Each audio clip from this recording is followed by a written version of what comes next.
In this podcast, you will learn from history's greatest scientists. Every week, I read the biographies of physicists, mathematicians, biologists, and chemists and tell you what I learned. It's essentially Founders Podcast for scientists. The Founders Podcast is hosted by David Stenra. Every week, David reads the biographies of history's greatest entrepreneurs and tells you what he learns, and I want to do the same for scientists. I'm obsessed about learning how the world works and uncovering the stories behind the people whose theories and experiments shaped our understanding of the universe. This podcast is my quest. The Birds and Frogs podcast draws inspiration from the brilliant mind of the mathematician Freeman Dyson, who came up with the birds and frogs metaphor. In his world, birds are thinkers who look at the big picture and survey the landscape from a great height, while frogs are thinkers who love playing around in the mud of specific problems, delighting in finding gems and then polishing them so that become part of the superstructure that birds survey. I hope you enjoyed this podcast. Mathematics is the only infinite human activity. It is conceivable that humanity could eventually learn everything in physics or biology, but humanity certainly won't ever be able to find out everything in mathematics because the subject is infinite. Numbers themselves are infinite. That's why mathematics is really my only interest. That's a quote from Paul Erdos. I just finished the book, The Man Who Only Loved Numbers, The Story of Paul Erdos, and The Search for Mathematical Truth by Paul Hoffman. So many of the stories in the book come from Ronald Graham, who was Paul Erdős' best friend, also a mathematician, and worked at AT&T. The two of them met in Boulder, Colorado in 1963, immediately became friends, immediately began collaborating with each other. They wrote 27 papers together and one book. So Ron Graham's actually the person who introduced Paul Hoffman, the author, to Paul Erdos in 1986. And Hoffman said when they first met, "At our first meeting, Erdős barely noticed me. He was head deep in one conjecture or another." Hoffman would essentially follow Erdős for a couple of weeks for the sake of writing this book and get a full glimpse into the day-to-day life of Paul Erdos. And at the end of it, he said, "I felt silly not being able, at the age of 30, to keep up with a sickly-looking 73-year-old man." And Paul Erdos was a complete mathematical junkie. He said, "The aim of life is to prove and conjecture." He routinely put in 19 hours days of working on theories and doing mathematics and collaborating with other mathematicians. He said, "A mathematician is a machine for turning coffee into theorems." And actually, Ronald Graham bet Paul Erdos one time $500 to stop taking amphetamines, which Paul was using to perpetuate kind of these 19-hour days of mathematics. Paul accepts the bet, quits amphetamines for 1 month, and afterwards he said, "You've showed me I'm not an addict, but I didn't get any work done. I'd get up in the morning and stare at a blank piece of paper. I'd have no ideas, just like an ordinary person. You set mathematics back a month." And Paul Erdos essentially structures his entire life to maximize the amount of time he spends for mathematics. He dedicates his entire life to the pursuit of mathematical truth. He has no wife, no children, no full-time job, no hobbies, not even a house, nothing to really tie him down to one particular thing. He lives out of a suitcase and carries along with him an orange plastic bag from Central Warehouse, which was just a large department store in Budapest where he grew up. He only carried kind of the essentials with him, which were mostly just his mathematical notebooks. He renounced physical pleasure. He renounced all material possessions. He said private property is a nuisance. He was driven by this quest of beauty and elegance and insight. He always was looking for proofs straight from the book, and the book was a term that Erdős used to describe kind of this hypothetical collection of the most perfect mathematical proofs that only God had access to. And his life was probably the most singular life you could imagine. If it wasn't math, he wouldn't be bothered with it. It was a life completely devoted to a single narrow mission of uncovering mathematical truth. He was born in Budapest in 1913 and had a quite difficult childhood. He was the son of two mathematical teachers, but while his mother was giving birth to him, his two other sisters, who were 3 and 5 at the time, got sick and died within the day, and their mother really never recovers from this. And she, over time, becomes obsessed with Paul and keeping him safe and healthy and away from illnesses and contagions, etc. And before World War I, Budapest was generally a pretty comfortable place for Jewish families to live, like the Erdős family, but they could feel that the resentment and anger towards Jewish families was simmering and beginning to come to the surface. Paul's father gets captured by Russian troops. He's sent to Siberia for 6 years. So while his father is in prison and his mother is working as a teacher away from him, Paul essentially is being raised by a private German teacher. But it's very early on he becomes proficient with numbers. He studies the calendar and figures out how many days it would be before his mother comes back for the holidays.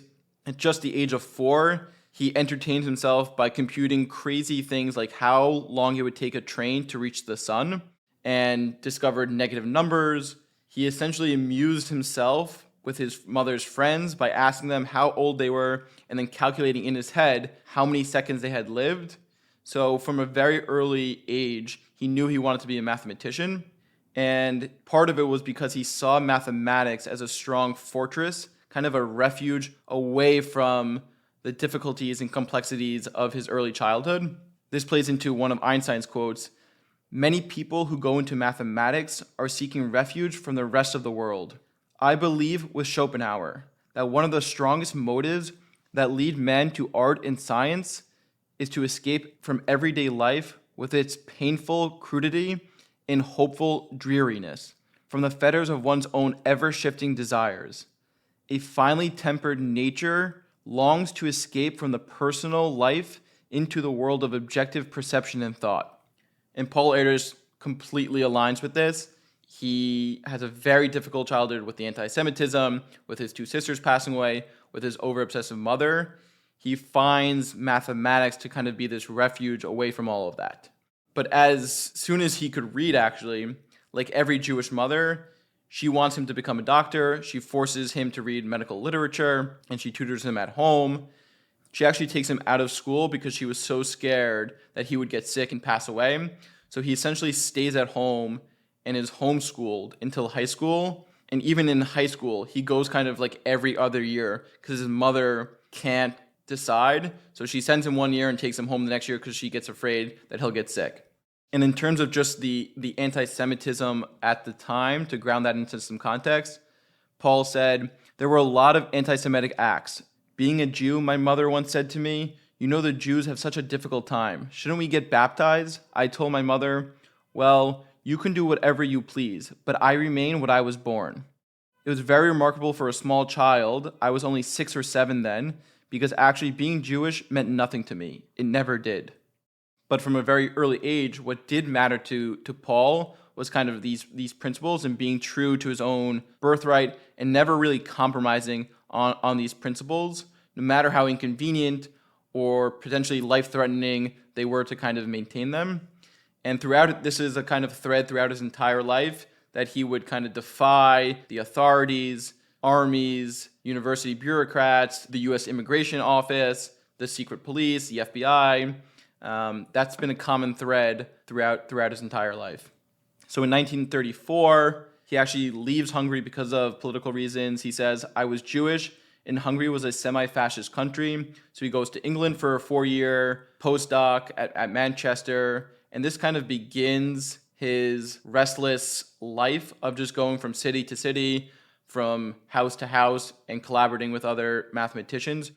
From 1934, he hardly ever slept in the same bed for 7 consecutive nights, frequently leaving Manchester for Cambridge, London, Bristol, and other universities.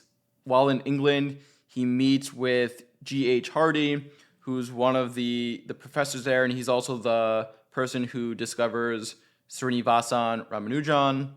And when they meet, Hardy was 57 at the time, and he writes this book, A Mathematician's Apology.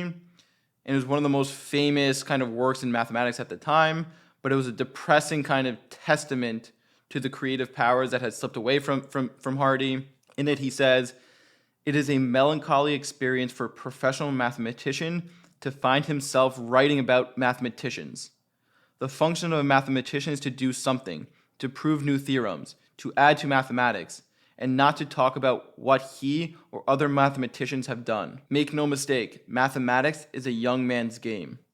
However, Paul Erdos is probably one of the best counter examples to what Hardy is saying, because he works throughout his entire life well into his 70s and 80s, literally up until his death.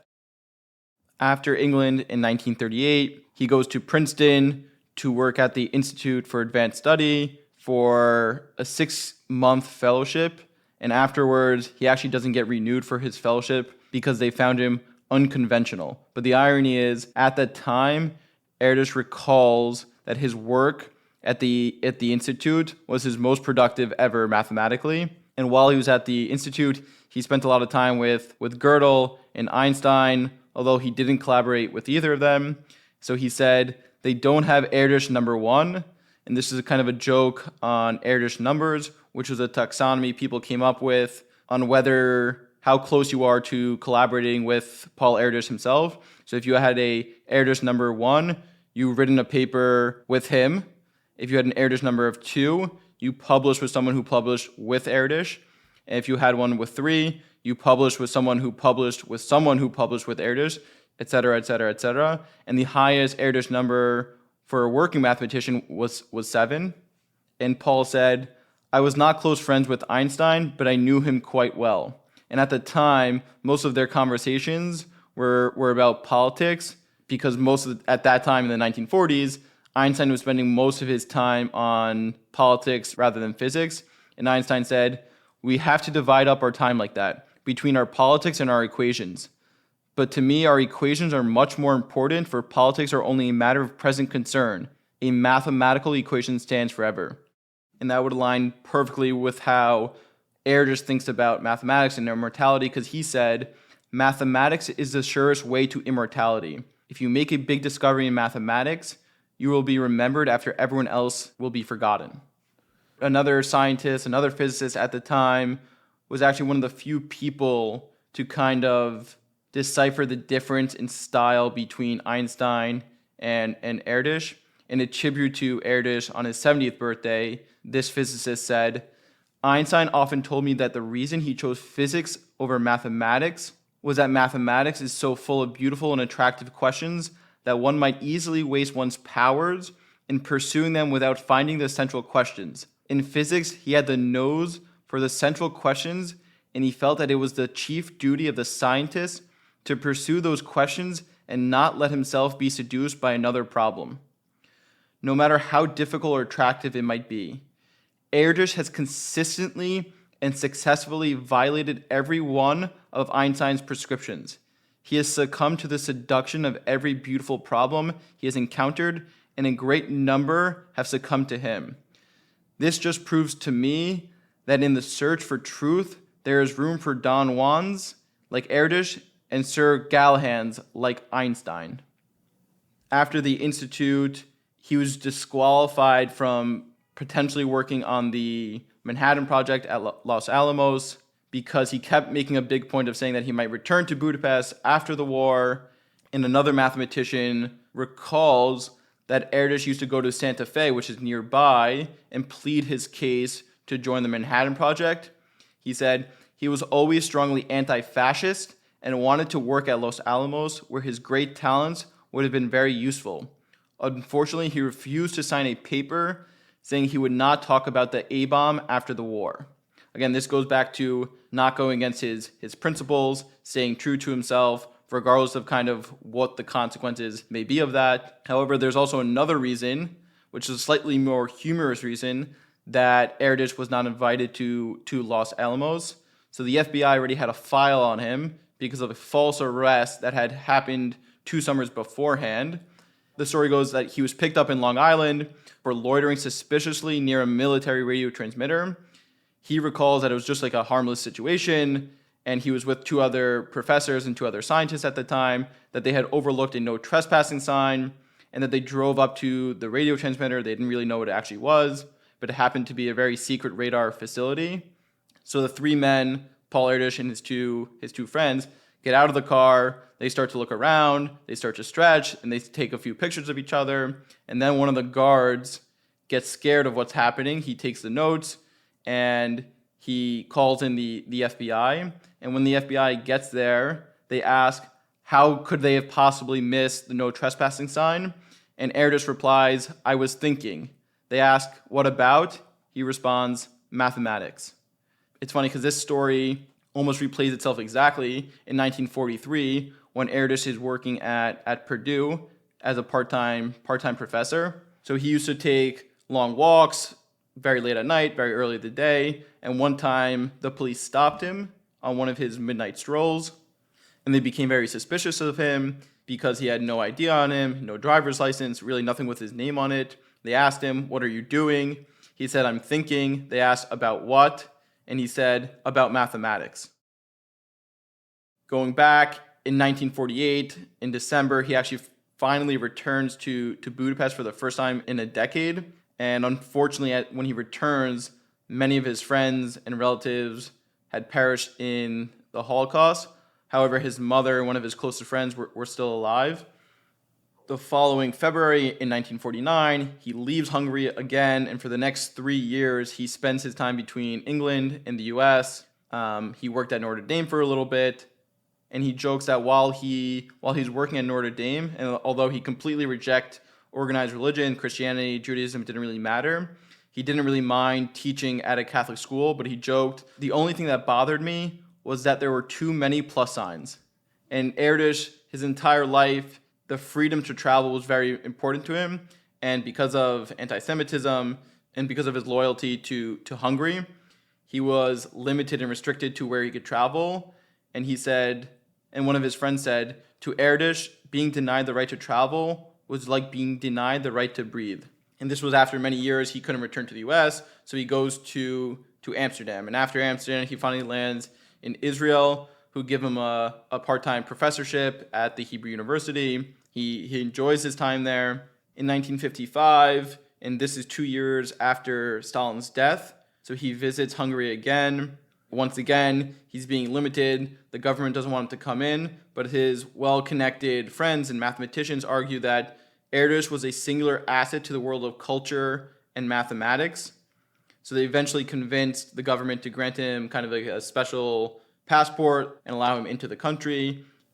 In 1964, his mother at the time was 84. She starts traveling with Paul everywhere. So for the next 7 years, she's right by his side, accompanies him everywhere that he goes. They eat every meal together. And someone said, she saw in Paul the world. He was her God, her everything. And again, this goes back to losing 2 daughters very, very early on and just having Paul as a single child. She becomes increasingly obsessed with Paul himself.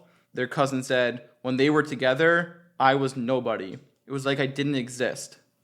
And as I said, his mother is constantly worried about his health and physical safety, and she wants to make sure that she's there so she could take care of him. However, in 1971, Paul's mom dies of an ulcer in Canada where he was giving a lecture. And soon after this is actually when he starts taking a lot of pills and antidepressants, and then he eventually takes amphetamines, which eventually leads to the bet with Ronald Graham. He says, I was very depressed, and Paul Tunin, an old friend, reminded me, a strong fortress is our mathematics. And remember, this is the same type of language that he used early on from his early childhood when he was having the difficulties with his sisters passing away, with the anti-Semitism, his father being imprisoned. So Paul takes that advice literally and to heart and started putting in those 19-hour days, churning out papers that would eventually change kind of the course of mathematical history, which we'll go into a little bit later. But 5 years after her death, Paul says to a friend, today I'm very sad. And the friend responds, I'm sorry to hear that. Why are you sad, Paul? I'm sad because I miss my mother. She is dead, you know. The friend responds, I know that, Paul. I know her death was very sad for you and for many of us too. But wasn't that about 5 years ago? Paul responds, yes, it was, but I miss her very much. And one of Paul's good friends, John Selfridge, said, no son loved his mother more than Paul.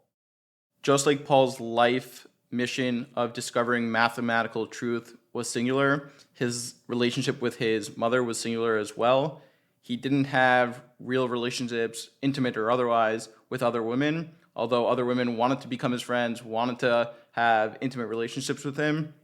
Everyone always said his first love, of course, was his mother, and he really didn't have any other relationships outside of that. He never had a girlfriend or a boyfriend for that matter. When he was in his 70s, he told a friend that he had never had sex before, and Erdős put it, "The privilege of pleasure in dealing with women has not been given to me." Mathematics was his first love. He never came onto women, and he never wanted to. When he was 70 years old, he was having a conversation with a journalist, and he told the guy, "It's a very complicated situation. I cannot stand sexual pleasure. It's peculiar. You know, I have a basic character that I always wanted to be different from other people. It's very, very much ingrained. From a very early age, I automatically resisted pressure to be like others." In general, he hated having discussions about sex. He hated having discussions with other people about women, and Paul would say, "Don't be trivial." So he really only cared about mathematics. His celibacy and aversion to intimate relationships with women wasn't the only thing that kind of made Paul unique. He also created his own vocabulary. So he would refer to God as the supreme fascist. Young children were epsilons, women were bosses, men were slaves. If you were married, he said you were captured. If you got divorced, he said you were liberated. If you got remarried, he said you were recaptured. He thought alcohol was poison. If he said you were preaching, it meant you were giving a math lecture. And when he said that someone had died, it meant that they had stopped doing mathematics. And when he said that you left, that means you actually had passed away. But despite peculiarities of Erdős, he was probably one of the most generous and compassionate mathematicians, and all of his friends and fellow mathematicians would kind of attest to that. He essentially gave away all of his earnings to those that needed it more than he did. He could never pass a homeless person without giving them money. And when he visited his mother, he always visited the mothers and widows of other mathematicians while he was there, despite being kind of pressed for time and putting in hours and hours and hours of work. He always made time to help and service others and support those who were going through difficult times. And Erdős saw it as his personal mission to help other colleagues maintain their mathematical edge. So when his friend had fallen ill, he essentially would go to that friend's house and challenge them with mathematical questions to kind of bring their minds back to health. And there was a story with Kurt Gödel, who was one of the mathematical geniuses of the time, but he had started to begin to lose his confidence, and Erdős was trying to kind of help him get it back. I mentioned the two had met. Erdős and Gödel met in Princeton at the Institute for Advanced Study in 1933, and Erdős said, "Gödel and I talked with a great deal. He was certainly a remarkable intellect. He understood everything, even what he didn't work on. It is strange how little he published. He could certainly have done more things. I always argued with him. We studied Leibniz a great deal, and I told him, you become a mathematician so that people should study you, not that you should study Leibniz." And Erdős always forged kind of a special bond with people that he perceived to be vulnerable. He preferred spending time with people that were less fortunate, whether it was like a physical illness or monetary. There was a time that Paul was meeting with a student in Emory who had cerebral palsy, and one of the other professors said about the time, he found out more about this student in 10 minutes than we had learned in the entire time he was a graduate student in the department. This was the kind of thing Paul did all the time. So despite kind of his eccentricities and peculiarities, he was a very compassionate and generous person. And people always said he was hopeless with kind of the material things. He renounced his possessions, but he was always kind to people. He was always able to be independent, and he never forgot to do the kind thing. There's another story about kind of his compassion. He really was an extraordinary person. I was going through an ugly divorce the past 3 years. He'd call every 2 weeks. Each time he'd ask about the kids and assure me he felt sorry for them. This is someone that had never had a wife, never had kids, so it's amazing that he's able to kind of sympathize and empathize with these people. Then he'd feed me these incredibly intriguing mathematical problems. He was trying to help in his own way by keeping me going mathematically. And one of his wife's friends at a memorial for Paul said, "He certainly was a caring person. He cared about my kids, always asked about them, and worried about them if anything was wrong. When I went to stay in Hungary for the first extended time in 1981, he told everyone to take care of me and my family. He had one person worry about our medical care, another person worry about our kids' schooling. He paid attention to people in need. When Russian mathematicians arrived penniless in Hungary, he gave them every cent he had. He also cared about things you cared about, even things he really didn't like." And in that example, he didn't really care about the dogs that this family had owned, but he would always ask and give them little treats, despite not caring about them himself. And Paul Erdos, the mathematician, was an absolute machine. But his approach to mathematics and his approach to his work was completely different than anyone else. He didn't really care about being the first one to prove things and get the credit to himself. His goal was more to get something solved, whether through his help or otherwise. He just wanted someone to figure it out. And so he cared more about the progress of mathematics than being credited himself. And again, this aligns kind of with the overarching mission and singular mission of Paul Erdos of just discovering mathematical truth. And his output in mathematics was incredible. He wrote or co-authored over 1,400 academic papers and worked with over 450 different collaborators. So if you think about that, he really worked with more people than any other mathematician in history, and that's a testament to his collaboration. It is a testament to the progress of mathematics and is testament to discovering mathematical truth.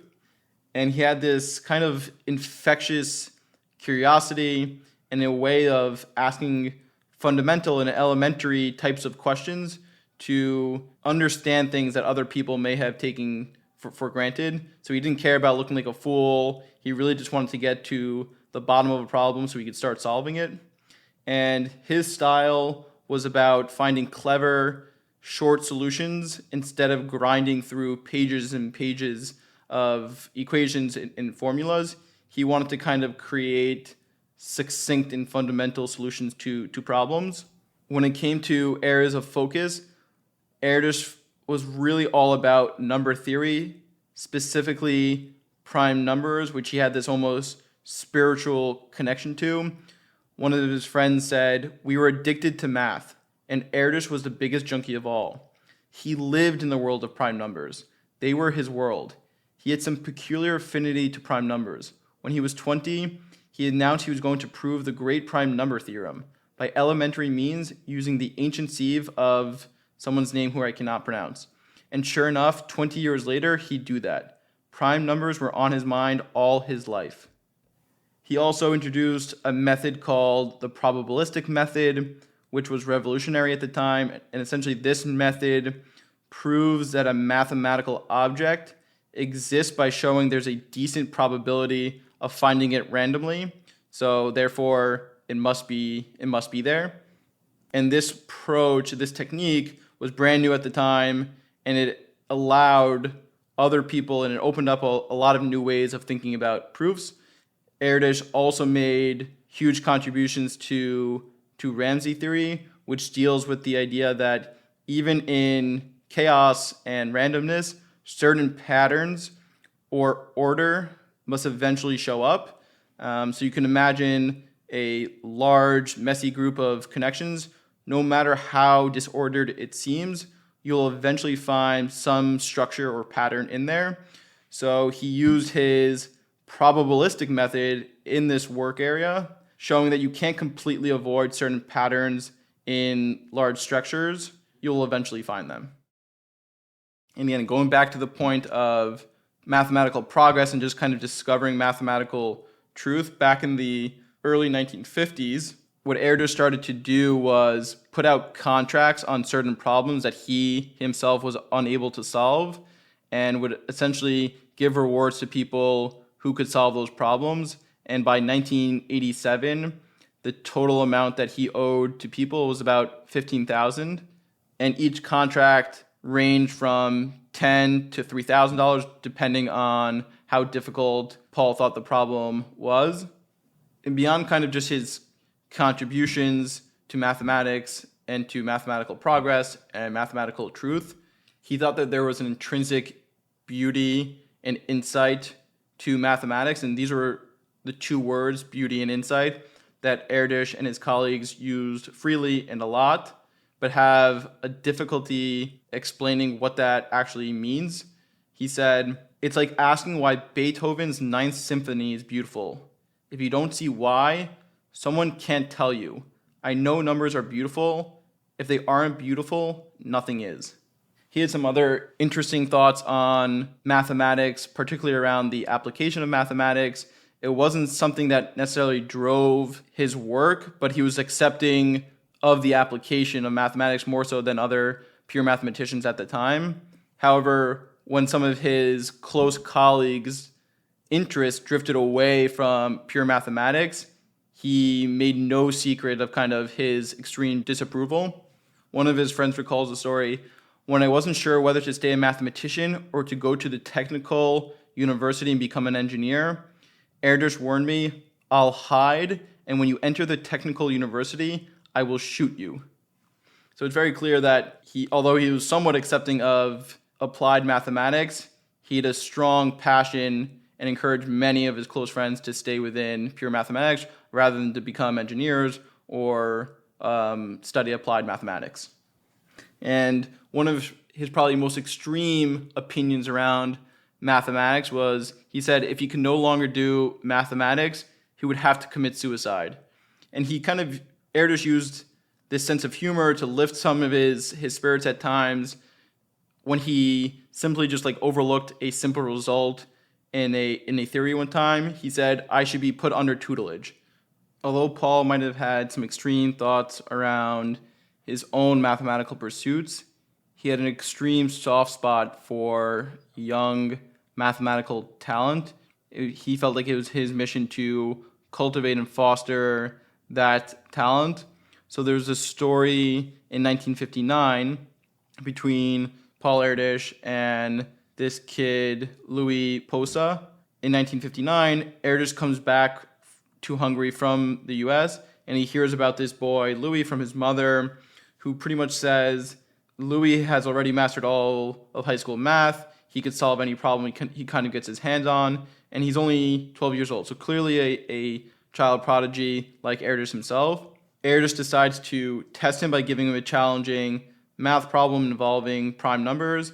By the time Erdős finishes his soup at lunch, Louis has solved the problem, and this immediately impresses Erdős.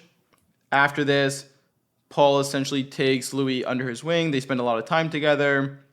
He continues to give him more and more difficult problems to solve. And when he's about 13, Erdős introduces him to Ramsey's theorem, a particularly difficult problem involving infinite graphs and unlimited points and connections, etc. And by the next morning, Louis has figured out the solution. By 14, Louis begins to have conversations with Erdős as if they were both seasoned mathematicians. And again, he's only 14 at the time.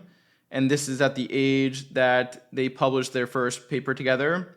And a year later, when Louis is 15, he produces some of his best work in graph theory, which is a branch of math that studies networks and relationships. You could kind of think of it like studying how connections form and grow.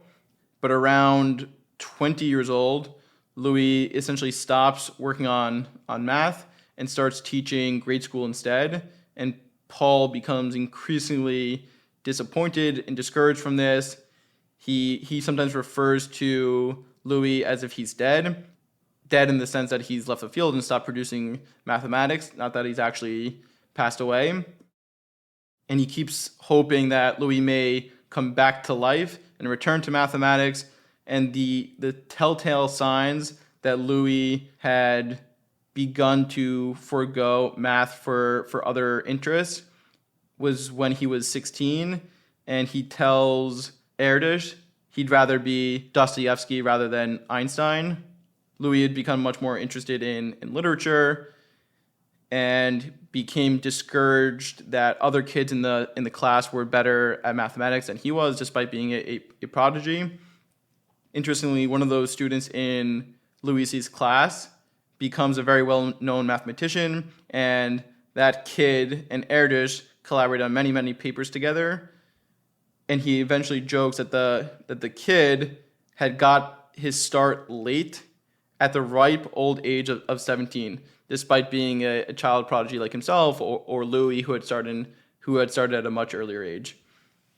I think those stories kind of show Erdős had a deep care for young minds in cultivating their talents. So he saw something in both Louis and in the other kid, and although they kind of took different paths, he continued to follow their work and influence them in a very encouraging way. So essentially, Erdős made it his mission to seek out child prodigies like Louis and the other kid all over the world. When he met Joseph Pelikan when he was 15 years old, Erdős nurtured his talent by, quote, pouring problems on us as if we were professional mathematicians. And that type of attention and challenge paid off. And despite some of the young mathematicians that he had built relationships with dying, quote unquote, meaning they had left mathematics prematurely like Louis, many others kind of grew up to become leading mathematicians of their time. And Erdős loved all children, not just kind of the mathematically inclined ones, although he did prefer to be working with children mathematicians, young mathematicians, than his typical collaborators. And as Erdős begins to age, he has already built up this very unique view and perspective on aging and senility and death. He always said that old age and becoming senile were the two things that terrified him the most. He recalls kind of this very disturbing thought that he always had, that he may decease in slowly progressing Alzheimer's disease. And he was very scared of not being able to do mathematics. And Erdős, when he was quoting one of his friends, he said, "The first sign of senility is that a man forgets his theorems. The second sign is that he forgets to zip up. The third sign is that he forgets to zip down."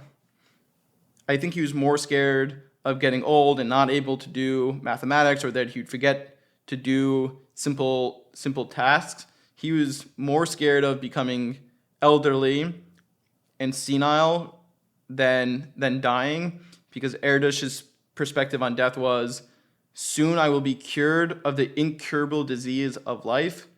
And in another story, he talks about how he had two mathematicians in different states, so let's say one in New York and one in California, that wanted him to collaborate with them.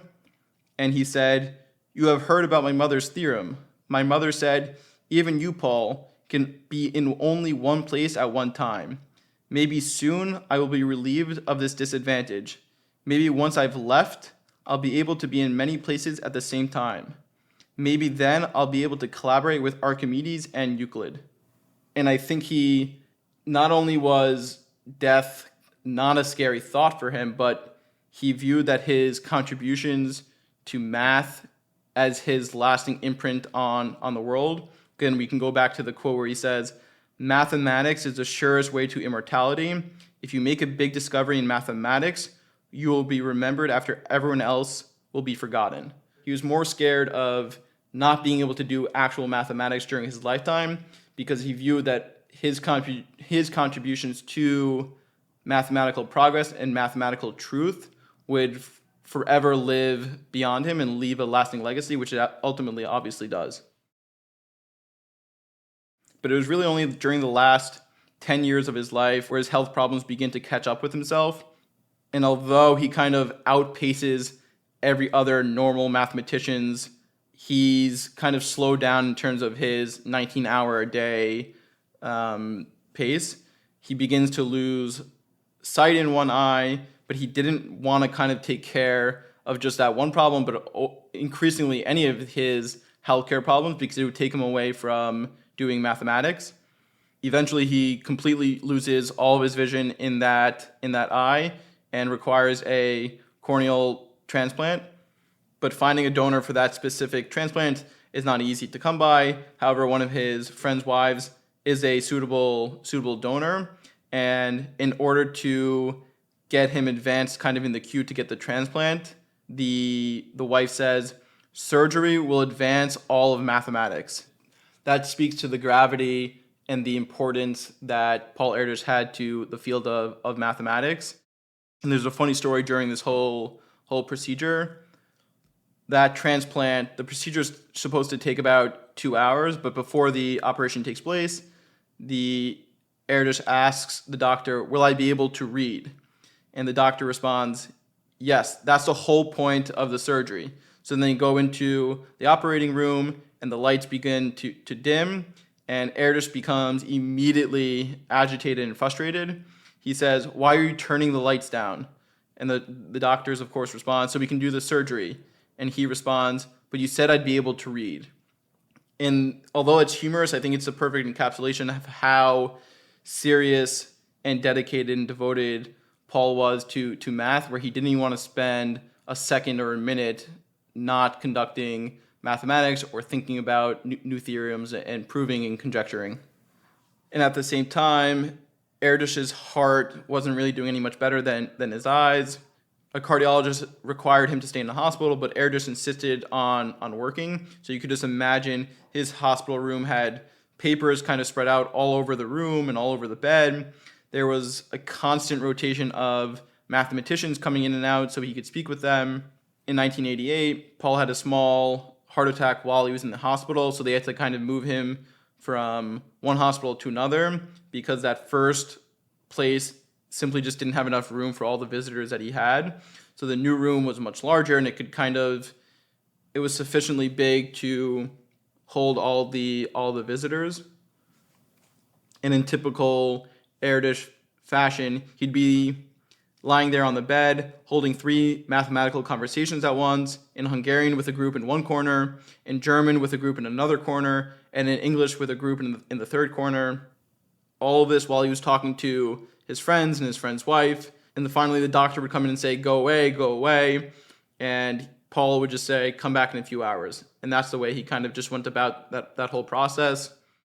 And despite kind of these heart and ale problems, he went on this 25-country lecture circuit.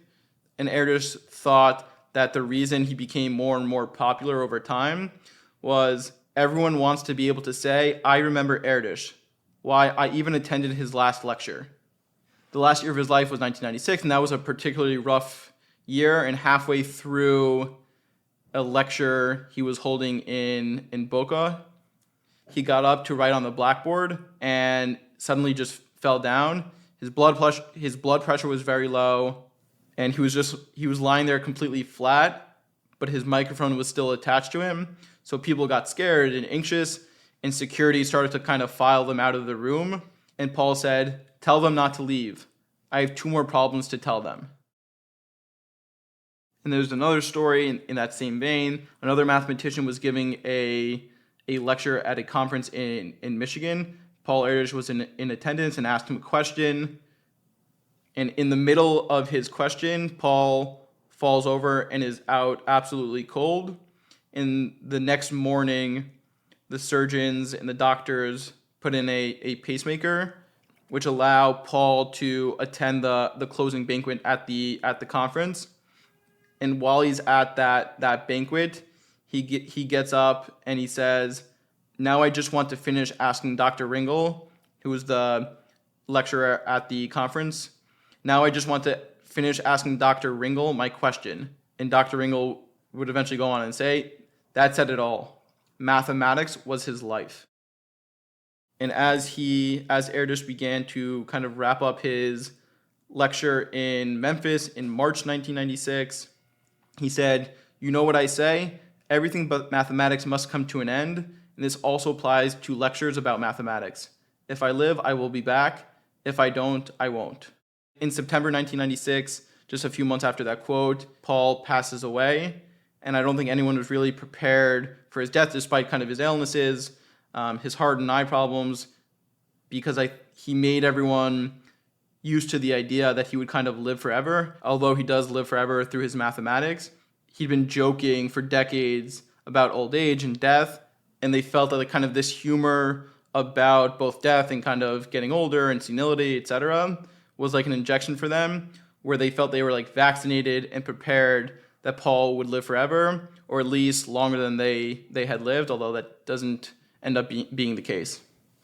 So the year after, in 1997, at the Memphis conference, it's essentially the Paul Erdos Memorial Lecture, and the keynote speaker gets up and says, "If we want to remember Paul, we should prove some of his conjectures. There is no better tribute." So after that conference, people return to someone's house and they begin exchanging stories about Paul. So I'm just going to read a couple of them. One is from Ralph Faudry, one of his close collaborators, and he says, when he first came to Memphis in the 70s, he only needed 3 hours of sleep. He'd get up early and write letters, mathematical letters. He'd want to work from 8 a.m. until 1:30 a.m. Sure, we'd break for short meals, but we'd write on napkins and talk math the whole time. The next story is from Michael Jacobson, another close friend and collaborator of Paul. He says, I met Erdős in 1976 when I was a graduate student at Emory. He gave a lecture and declared at the end, "My brain is open." It was an invitation to talk mathematics with him. So I went up and told him the problem I was working on in combinatorial set theory. He responded without a moment's hesitation, "I think you need to find another problem." In other words, he was saying the problem was too difficult. I was devastated. I was just a student. At least I wasn't so upset that I quit mathematics. 7 years later, when I was at Louisville, I reminded him of our first meeting and the devastating thing he had said. But he didn't remember the conversation and asked me to state the problem again. I told him and he replied, "Well, it was too hard. It still hasn't been solved." He was absolutely right. His mathematical insight was amazing. Mike Plummer shares a story, talks about kind of his work ethic. It wasn't only the sheer hours he put in doing mathematics that was unusual, but it's also the occasions he decided to do it. A funeral was as good a place to do mathematics as a wedding was, and holidays didn't stand in the way either. I think it's a perfect encapsulation of Paul Erdos and his singular focus on mathematics. Doesn't matter where, when, with whom, his mind was constantly on mathematics 100% of the time. So in 1996, Paul passes away, and now he'll finally have the chance to read from the book that God only has access to. And we've kind of talked about his perspective on getting older and death, but we haven't specifically talked about how he thinks about God. So he says, "I'm not qualified to say whether or not God exists. I kind of doubt he does. Nevertheless, I'm always saying that the supreme fascist, which is God, has this transfinite book. Transfinite being a concept in mathematics that is larger than infinite, that contains the best proofs of all mathematical theorems, proofs that are elegant and perfect." The strongest kind of compliment that Erdős could ever give to a collaborator or a colleague, he would say that it's straight from the book. And I think lastly, just to close off this episode, there's a short point from Paul Hoffman, who's the author, and he details kind of the process of writing the book, the diary that he kept throughout the travels with Erdős, and he eventually writes up this short story in the Atlantic. And a few years later, when Hoffman runs into Erdős, he asks him about the profile, and Erdős replies, "You shouldn't have mentioned the stuff about Benzedrine. It's not that you got it wrong. It's just that I don't want kids who are thinking about going into mathematics to think that they have to take drugs to succeed." That was Erdős, always thinking about the epsilons.